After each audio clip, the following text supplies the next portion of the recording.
it's time to add a blindfold. Blindfolding. That's what I have to do. You climb the mountain high.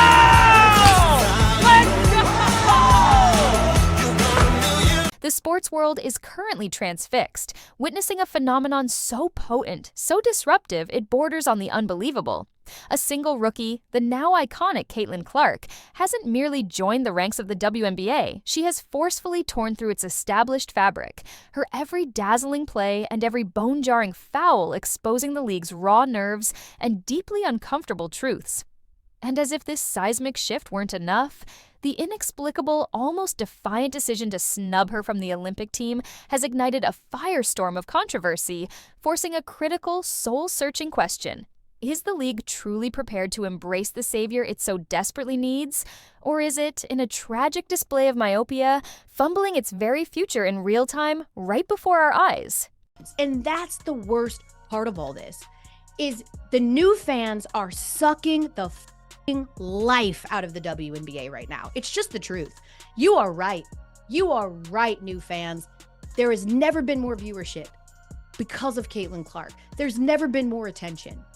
They're doing 40 minutes on First Take about Caitlin Clark. They never did that before, as Monica McNutt called out. You're right.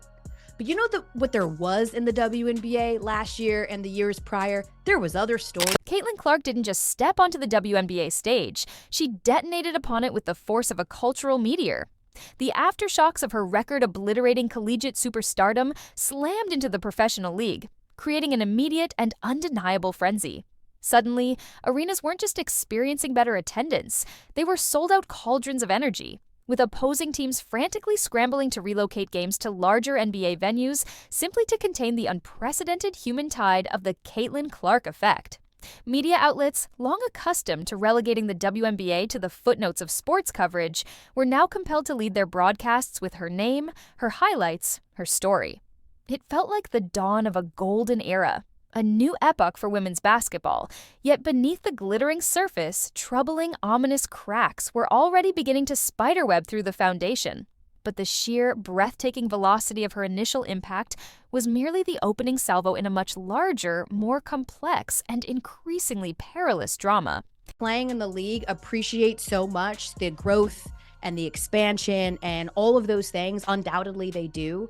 You gotta wonder, Gary, at some point if they're going, oh my God, we literally can't talk about anything else. And not talk about anything else like... It became terrifyingly, undeniably clear, almost from her first professional dribble, that Caitlin Clark was far more than an exceptional player. She was the entire spectacle. Her individual gravitational pull was so immense, it warped the very fabric of the WNBA experience. Her pre-game warm-up routines, once a mundane prelude, transformed into must-see television, with thousands tuning in just to watch her sink effortless shots from the logo. Halftime discussions, which might have once covered league-wide topics, now invariably revolved around her performance, her impact, her burgeoning legend. Post-game analysis became an obsessive deep dive into her every move, her every expression, whether her team triumphed or faltered. The uncomfortable, almost heretical truth began to surface with startling clarity. Fans weren't just showing up for women's basketball, they were showing up in droves for Caitlin Clark. This singular, intense focus started to expose the league's inherent vulnerabilities and dependencies in a way no one could have possibly anticipated. And what lurked just beneath this veneer of sudden success would prove even more unsettling and far-reaching. Which one went in? 3, 2, 1. Thank you guys. Even when she wasn't on the court, even when she was sidelined with a minor strain, Caitlin Clark remained a runaway viral freight train, a digital phenomenon unto herself. A seemingly casual trick shot video collaboration with the internet sensation's Dude Perfect didn't just garner views. It exploded across platforms, eclipsing official league content and sparking mainstream conversations that actual game broadcasts struggled to ignite.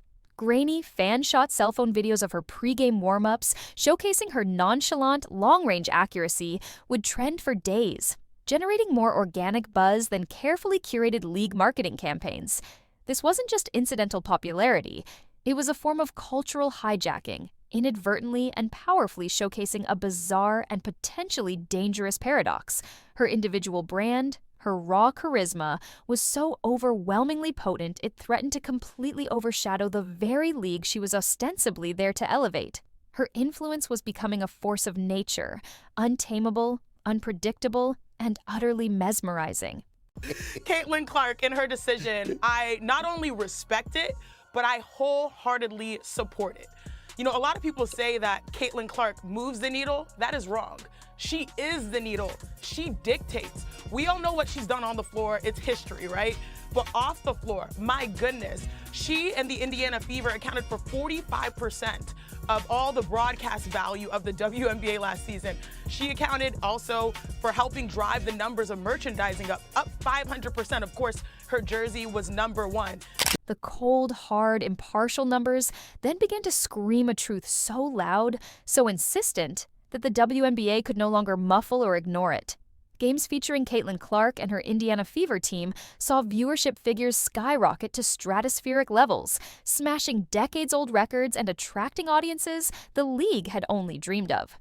We're talking about peak viewership exceeding 3.3 million souls, simultaneously glued to their screens for a regular season contest, an astronomical, game-changing figure. Yet, when Clark wasn't playing, when her name wasn't on the marquee, a deafening, almost chilling silence in the ratings. Viewership for other matchups, even those featuring established stars, often plummeted to a mere fraction of Clark's numbers, struggling to capture even a sliver of the national sports spotlight, sometimes barely registering above local cable access. She wasn't just contributing to the ratings boom, she was the ratings boom, a singular economic engine. This stark, undeniable dependency laid bare the league's precarious, almost fragile position. This dramatic imbalance was a ticking clock, counting down to an inevitable confrontation with reality. Since behind the goal. We'll call it the -3. Here we go, Caitlin. Come on. Come on. That'll work.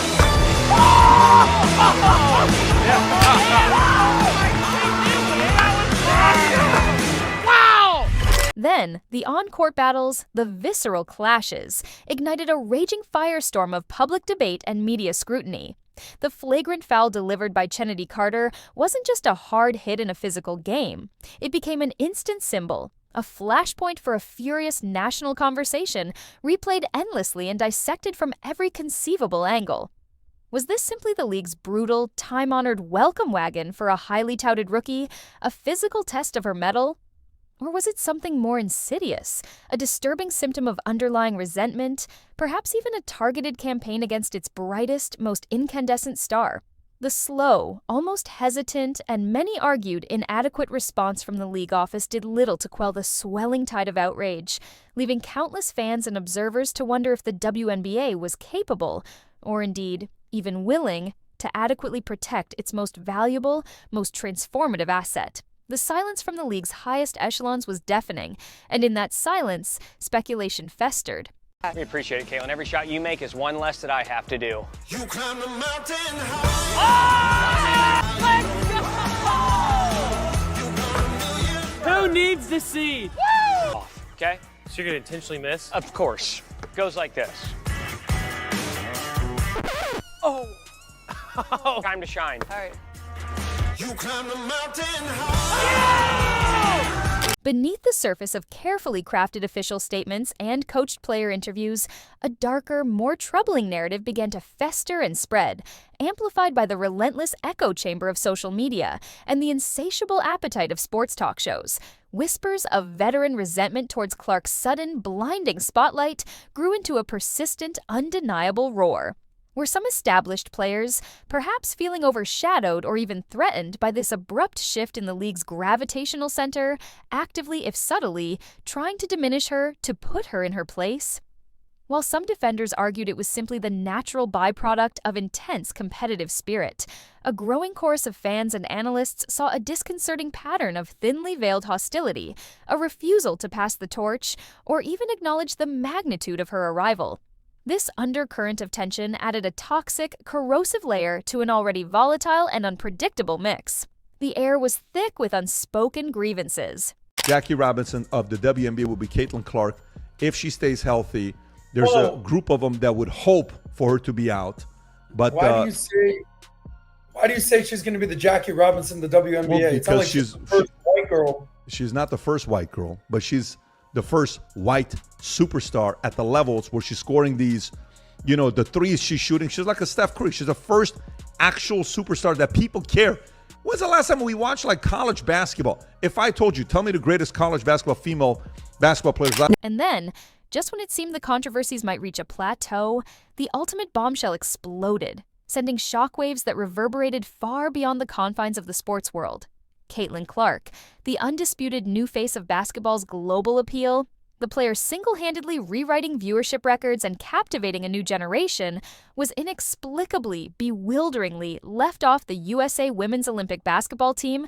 The decision was met not just with surprise, but with widespread, incredulous disbelief and ferocious condemnation. How, pundits and fans alike demanded, could the architects of USA basketball, the gatekeepers of national sporting pride, ignore such a monumental talent, such an unprecedented marketing force, such an obvious catalyst for growth? It felt, to many, like a profound betrayal, not just to Clark herself, but to the millions of new fans she had tirelessly, brilliantly brought to the sport.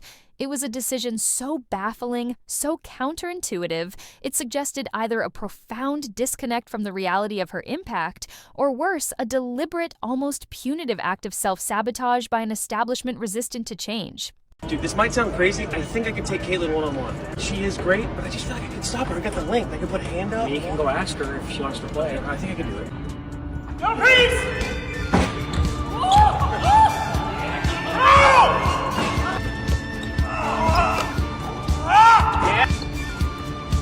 It's not that she's fast, it's like she's quick. It's like it's the twitch thing. And then like her release is just so pure. It went about how I thought it was gonna go. Yeah. The stark economic consequences of Clark's presence, or equally, her conspicuous absence, became painfully, undeniably obvious, written in the language of dollars and cents. When she played, ticket prices on the secondary market didn't just rise, they went into orbit, reaching ludicrous levels. Arenas weren't just full, they were pulsating with an energy rarely seen. Conversely, when rumors circulated that she might sit out due to even a minor knock, a palpable chill would run through the league office as potential viewership numbers and crucial gate receipts threatened to evaporate into thin air. This wasn't just about one player's exceptional talent anymore, it was about the WNBA's financial lifeline, its path to mainstream relevance, being inextricably, almost terrifyingly, tied to her participation. Her power was no longer a theoretical concept. It was the unvarnished, unavoidable bottom line, a truth the league could neither escape nor deny. What I saw walk into the game is what the media don't see. Thousands of kids. Wearing what, Gil? Kids. Huh? What were they Caitlin wearing? Clark jerseys. Were they Fever jerseys? Were they Iowa jerseys? Were they wherever she played? It was whatever she played. And that's what was more impressive to me. It did that. It wasn't just it was Caitlin in the back. For her style of play. But her style of play. But it wasn't what we were. It wasn't adults. Right. It was parents bringing their kids and their friends. Comparisons, however imperfect and fraught with historical complexities, to barrier-breaking, paradigm-shifting icons like Jackie Robinson began to circulate with increasing frequency. This wasn't necessarily about direct historical equivalence, but rather about acknowledging the sheer, immense weight of expectation, the relentless, unforgiving scrutiny she faced, while fundamentally altering the entire landscape of her sport. Clark, with her unique blend of audacious skill and undeniable charisma, was forcibly dragging women's basketball into a new, dazzling stratosphere of mainstream consciousness. Yet, she was doing so against a turbulent backdrop of internal resistance, overt on-court aggression, and baffling off-court decisions that seemed to question or even resent her every triumph. The crown she wore was undeniably heavy, and it appeared that some forces, both seen and unseen, were determined to make it heavier still. I was gonna call this one the Butler long ball, but Caitlin came up with a better name. Tell them. The Hinkle Heave. The Hinkle Heave. Here we go.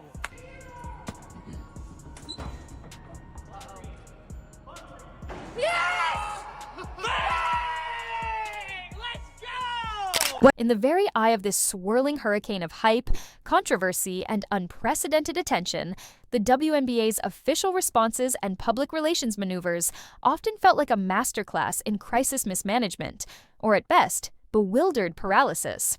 Were their carefully worded, often non-committal statements and occasional, prolonged silences a sophisticated strategic attempt to navigate a complex and delicate internal dynamic between a burgeoning superstar and established veterans?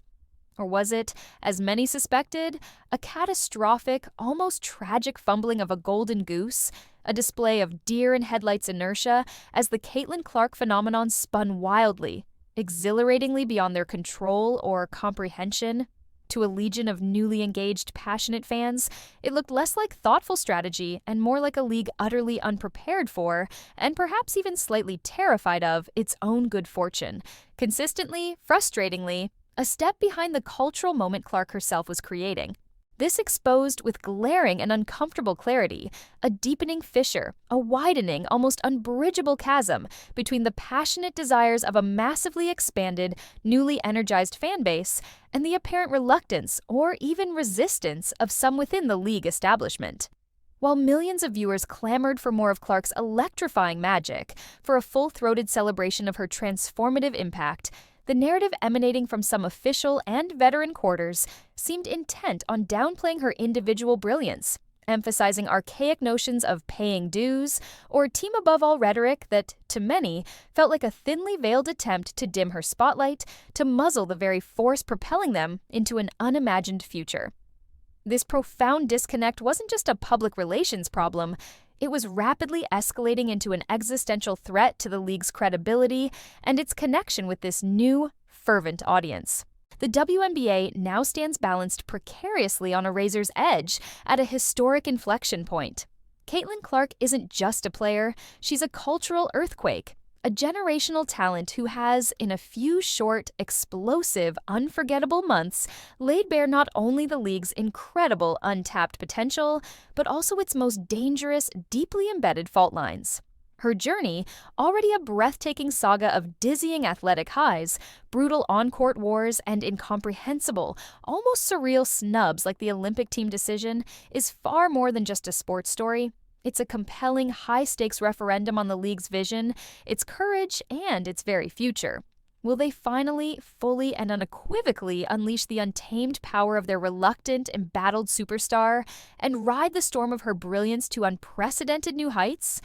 Or will this era of unparalleled opportunity, this moment of worst timing and bewildering choices, be forever remembered as their greatest, most tragic, unforgivable missed shot? The game is on, the stakes have never been higher, and the entire world, holding its breath, is watching.